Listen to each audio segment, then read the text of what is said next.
going to do something a little bit different on today's episode with no major news or rumors out there going into week 3. I thought we could talk about 5 burning questions producer Rolly and myself have going into this matchup against the Lions. Now, speaking of this game against Detroit, we were having our own game here at Chat Sports with Lions Talk with Micro Mike, and we're doing a sub battle, and they've got a good lead on us, honestly. Now, the good news is we saw the Falcons make a nice fourth quarter comeback against Green Bay last week. Let's make another comeback here against the Lions. Help us take down Lions Talk and subscribers before kickoff on Sunday. Now, my first of 5 burning questions I have for this team going into week 3 and beyond. Can Desmond Ridder win in a shootout? I think the answer might be yes, but I might be overreacting to just one game against the Green Bay Packers. When you look at Atlanta's points per games in 2 games, week 1 against Carolina, 24 points. Week 2 against Green Bay, 25 points. So not a huge sample size, but I don't know. You got 8 quarters of data points right there to try and collect enough data to have a good idea as to what this Falcons offense is going to look like this year.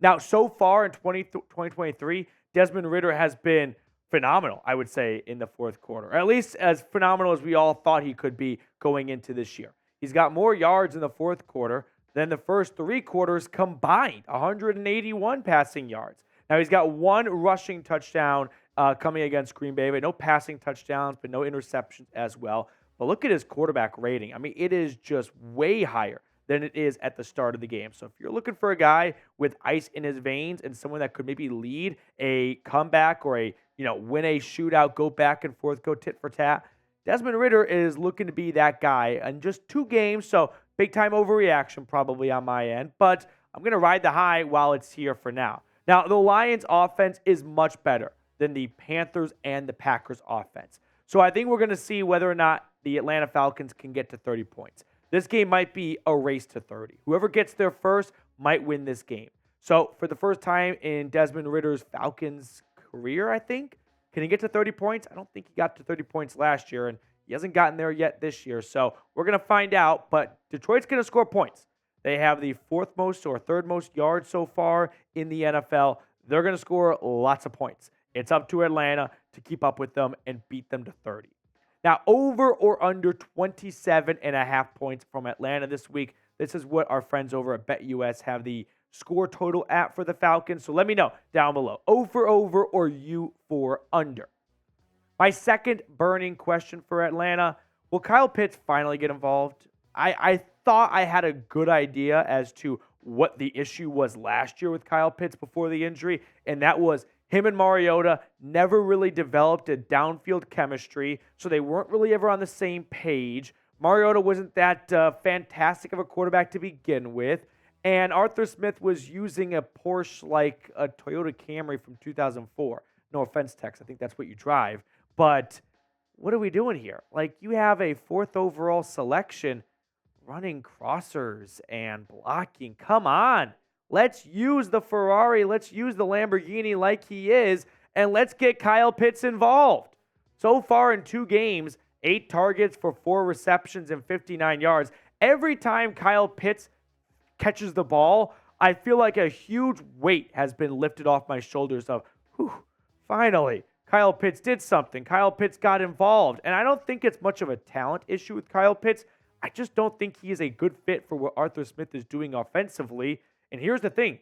Arthur Smith was here when they drafted Kyle Pitts. It would be one thing if he inherited Kyle Pitts and he's like, I don't have a plan for that kind of tight end in my offense. Well, you had the 4th overall pick and you used it on a tight end. I hope you have a good plan now. Now, in his career, 1,400 yards, 3 touchdowns. That number 3 is just way too small of a number for how gifted and talented he was in the red zone as a Florida Gator. Pitts needs to be featured more in this offense. He is too talented not to be used. I need more of Kyle Pitts. Say it with me. I need more of Kyle Pitts. I understand that this team is winning ball games without him being force-fed the football, but the guy's a weapon. The guy is an awesome tool, a great resource. Use him. Your team will be better with him than without him. My third burning question. Will the Joker dominate? I guess another question, like a 3A question is, what is the Joker? Like, what is Cordarrelle Patterson's role going to look like in this offense once he finally sees the field. Patterson should be back this week against Detroit. A thigh injury kept him out pretty much all of training camp in the preseason and the first 2 weeks of the season. But it's looking good that he should be ready to go against the Lions on Sunday. And I can't wait to see what Atlanta has in store for, as they put it, the Joker. I mean, that's literally what they put him on their depth chart as, J for Joker. Last year, Cordarrelle Patterson, 695 rushing yards, 122 receiving yards, 8 total touchdowns. The guy is the best ambassador for any football team. He's only been in Atlanta for 2 seasons, but he plays like he's been there his entire career. I'm just curious at this point what Patterson's role will look like in this offense, because there's only so many touches to go around in the ground game, and you've got a pretty good committee between Bijan and Tyler Algier. I guess you could take 2 carries away from Bijan, 4 carries away from Algier, and give those 6 to Cordarrelle Patterson. But those guys are doing pretty well with their carries right now. So I don't know if the idea is let's take touches away from our 2 star running backs who are killing it at this moment. Maybe they use them in some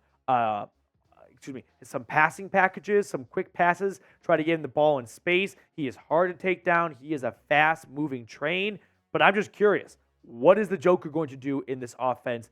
I've got really no. I don't have an idea. I think I have an idea, but my idea sounds like a dumb idea, because my idea is run him the football, and I don't want to see Bijan get any less touches or Algier have any touches taken away based on how they have played the first 2 weeks of the season. Fourth burning question I've got here. How will Dee Alford hold up? This is more of a question for week 3 specifically against Detroit, but Jared Goff quietly has resurrected his career in the Motor City, and Amon-Ra St. Brown is an elite slot wide receiver. Now, maybe they have A.J. Terrell shadow him the entire game, but if they do put Dee Alford on St. Brown in the slot, that's going to be a tall task right there for the nickel corner. In his career, Amon-Ra St. Brown, 2,200 yards, 12 touchdowns. The guy, if you don't know, was a bit of a late draft pick. In fact, he memorizes the names of every player taken before him, because anytime you have a chance to draft Amon-Ra St. Brown over Jamar Chase, you have to do it, I guess, in his eyes. It is the cheesiest, corniest piece of motivation that I've heard a bazillion times. We get it. You slipped in the draft. Tom Brady fell to the 6th round. I don't hear him talking about every quarterback taken before him. I'm just tired of hearing this shtick over and over again on the broadcast. But Amon-Ra St. Brown practiced today. He's been dealing with a toe injury, so that's probably giving him a good trajectory to go on Sunday. And if it is Dee Alford who's going to get a lot of snaps against him in the slot, well, Alford so far, he has had a pretty good first 2 weeks of the season. Here are his PFF grades. 65 overall grade. I mean, that's like a solid C right there, right? And for an average corner, I think a lot of guys would mind a C grade. Coverage grade, 59. Run defense is where he excels, 79.8. It will be no David Montgomery for Detroit this week, but there will be Jahmyr Gibbs. So all hands will be on deck to bring down the dynamic playmaker. 8 receptions for 71 yards allowed and 2 touchdowns. Now, before we get to my 5th and final burning question for this team, BetUS, you guys know our sportsbook partner, they continue to give Falcons fans the best promo deal out there. When you go to chatsports.com/betfalcons and use promo code Falcons125, you're going to get a 125% deposit bonus. So if you want to put some money down on, say, Atlanta +3 against the Lions, by all means, feel free to knock yourself out. Chatsports.com/betfalcons, promo code Falcons125. The over-under being at 46 points is so low, I'm afraid how much I like it. I'm putting everything on it. The Lions themselves have scored over 40 points numerous times since 2022.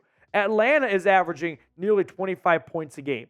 If the Lions do their part, that's 50 points right there. If they each go 25 for 25, I'm taking the overs club. Ride with me using all this information at the bottom of your screen. 5th and final burning question now. Can the pass rush hit home?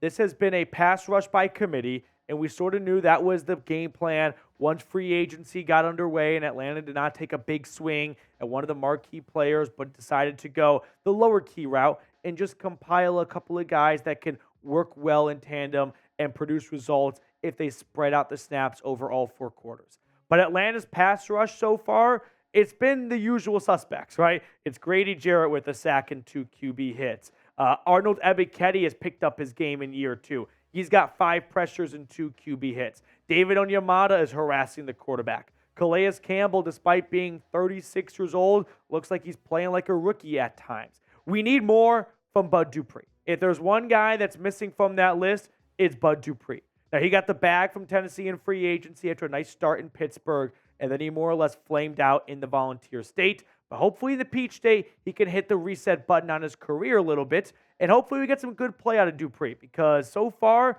his PFF overall grade is 42.0. Yuck.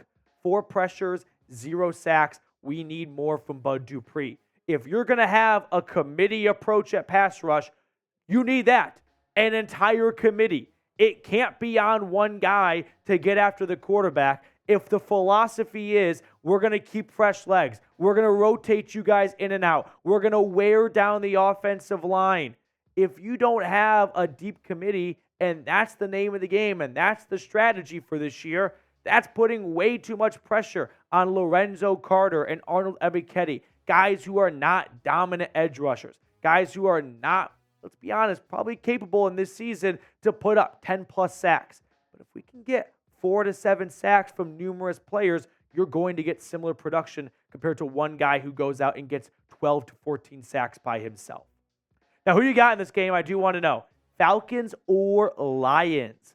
I go back and forth. I'm nervous. I'm not going to lie. I don't know if I'm the only one that feels this way, but I am nervous. I think Detroit is a good team. This is going to be a tough road test for Atlanta. This is by far the most nervous game I've had so far for Atlanta. I'm still going to take the Falcons, though. Give me Atlanta 24-22. I'm more or less saying this to speak it into existence, but if Detroit wins this game, I'm not going to be mind blown. I'm not going to be, shell-shocked or anything. They're a good team. It's on the road. But hopefully Atlanta can start off 3-0 for the first time since 2017.